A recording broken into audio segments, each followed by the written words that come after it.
Alors, je m'appelle Régine, je suis d'origine française et en fait, je suis rentrée dans l'occultisme à partir de 14 ans parce que j'avais des facultés. Donc, un médium m'avait repéré. Il a commencé à faire avec moi donc la télékinésie. Il a commencé à faire de la lecture. Donc, il mettait des numéros sur un papier. Je devais deviner quel numéro il avait écrit sur ce papier. Et puis, de fil en aiguille, j'ai continué là-dedans parce que le piège, en fait, c'est que quand vous commencez à avoir des facultés comme ça, vous avez toujours envie d'en avoir plus. Et ça va très, très vite. Ça va très, très, très vite. Donc, j'ai commencé la voyance. Je suis devenue médium. J'ai fait tout ce qui était voyage, tout ce qui était subliminal, sortie du corps, rééquilibrage des énergies, les chakras, le reiki, l'énergie universelle. Enfin, j'ai grimpé très, très, très, très vite. Et je pensais être bien, parce que je vivais de ça. Je faisais aussi les tarots. Donc, j'avais agrandi ma panoplie, étant donné que c'était mes revenus. Donc, plus il y en avait, mieux c'était. J'allais même à l'époque des envoûtés des maisons. Alors, je faisais sortir quelque chose, ça c'est sûr, mais je faisais aussi rentrer sûrement beaucoup de choses. Donc, voilà. Et puis, je suis arrivée en Suisse, parce qu'en Suisse, alors, il y a beaucoup de facilité pour faire des formations dans l'occultisme. C'est beaucoup moins cher qu'en France.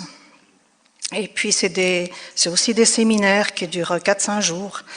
On a des personnes qui viennent, des moines qui viennent du Tibet, on apprend la lévitation, on apprend tout ça, enfin bref, ça y va, quoi. Puis un jour, j'ai rencontré quelqu'un. Le problème, c'est qu'en fait, oui, parce que je lisais aussi dans les pensées, et en fait, j'ai pas pu lire dans les pensées de cette personne. Donc ça, c'était pour moi quelque chose de déjà pas normal, ou c'était un médium qui était à un niveau plus élevé que moi, ou alors il y avait un problème. Donc, je fais par une grande ruse une approche de cette personne, et puis en discutant, il me dit comme ça, je lui dis, mais écoute, t'es médium, tu vois, je suis dans la branche. Il me dit, non, non, pas du tout, je suis chrétien. J'ai chrétien, ah oui, oui. Ils sont gentils, hein, mais on risque pas grand-chose. Hein. Et puis, de fil en aiguille, on a discuté. Et puis, un jour, il m'a dit, écoute, il m'a donné la Bible. Donc, pour moi, la Bible, c'était quelque chose d'absolument impossible. Hein. Premier verset, j'ai tout fait. Il m'a dit, écoute, voyant que je faisais un peu de résistance, il m'a dit, il y a quelqu'un qui va venir dans ta ville, à Yverdon. Et puis, c'est quelqu'un de très puissant. Sûrement aussi puissant que toi. Alors, il faut bien vous dire que quand on est là-dedans, au niveau puissance, on en connaît un rayon.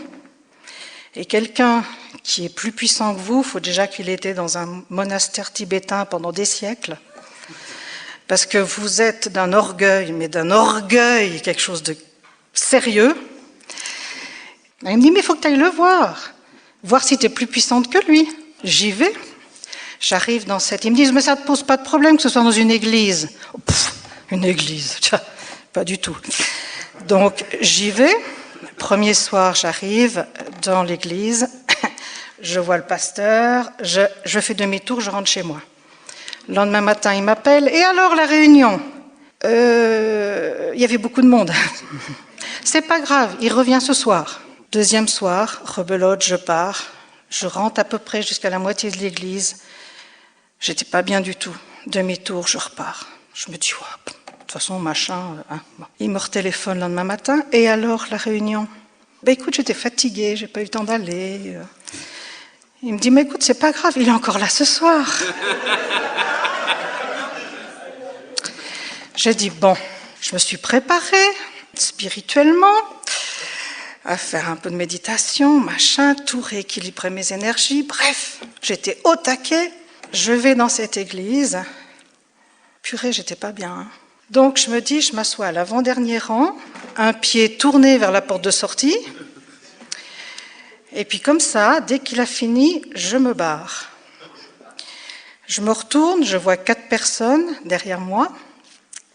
C'était pas forcément agréable. Puis au moment où je me lève pour partir, il fait juste un appel pour la prière. Puis il dit comme ça, mais quand vous venez devant moi, au moment où j'impose la main, fermez les yeux. Et là, je me suis dit, ça y est, c'est ça son truc, fermez les yeux, tu vas voir. Donc moi, j'ai été vers lui les yeux comme ça, en disant, pauvre ami, tu vas voir qui c'est qui est la plus forte. Puis je me suis avancée vers Ré. En fait, j'ai vu les yeux de Ré, les pieds de Ré. Donc voilà, je suis passée par plusieurs temps de délivrance. Dès qu'il y avait un appel, j'étais tout de suite devant. Dès qu'il y avait... j'ai vraiment eu un combat intérieur par rapport à la voyance. Ce que je veux vous dire, c'est qu'une fois que je me suis convertie, j'ai compris à quel point j'étais prisonnière. J'ai compris à quel point c'était lourd, à quel point on devait faire 50 000 exercices, des heures de méditation, des jeûnes pas possibles, des choses invraisemblables, pour peut-être avoir une réincarnation meilleure, parce que bien évidemment je croyais à la réincarnation. Plein de choses avec aucun espoir, rien du tout. Alors ce qui m'a énormément touchée, ça a été le pardon déjà de Dieu. Parce que quand j'ai enfin pu lire la parole, j'ai vu que, mis à part passer quelqu'un par le feu ou des choses comme ça, j'avais fait tout ce qui était en abomination à l'Éternel. Donc quand j'ai compris son pardon, j'étais pas bien pendant un moment. Après, j'ai eu sa liberté. Et là, vraiment, ça change la vie, quoi. Mais c'est à ce moment-là qu'on comprend dans quel piège on était avant. Je faisais de la magie blanche. Donc, magie blanche et magie noire, c'est blanc bonnet et bonnet blanc. Hein. La magie blanche est plus jolie parce qu'on a les fées, on a les licornes, on a des anges gardiens. Ah, ils vous gardent, hein. Ça pour vous garder, ils vous gardent bien. Mais c'est tellement différent de la vie avec Jésus. Maintenant, ce que j'aimerais aussi vous partager, c'est que dans le monde des ténèbres, quand on pratique, on pense être très puissant. Mais vraiment très puissant. On décolle d'un demi-centimètre du sol, on a l'impression d'être au plafond. On a l'impression qu'on a tous les pouvoirs. Alors c'est vrai qu'avec l'ennemi, vous faites des choses incroyables. Mais vous payez le prix après. Il ne donne rien gratuitement. Ça, c'est une chose. Alors, il faut vraiment... Voilà. Mais... moi qui étais pourtant médium d'un niveau élevé, voyante d'un niveau élevé, qui pratiquait 50 000 trucs, quand on a prié pour moi au nom de Jésus, je me suis retrouvée au sol. Donc même pleine de l'ennemi, même avec plein de facultés, devant lui, j'ai pas tenu le coup. Ça, c'est vraiment un truc important. Et puis, quelque chose qui m'a aussi beaucoup marqué, c'est que tout vous est donné gratuitement. Vous n'avez rien à faire, quoi.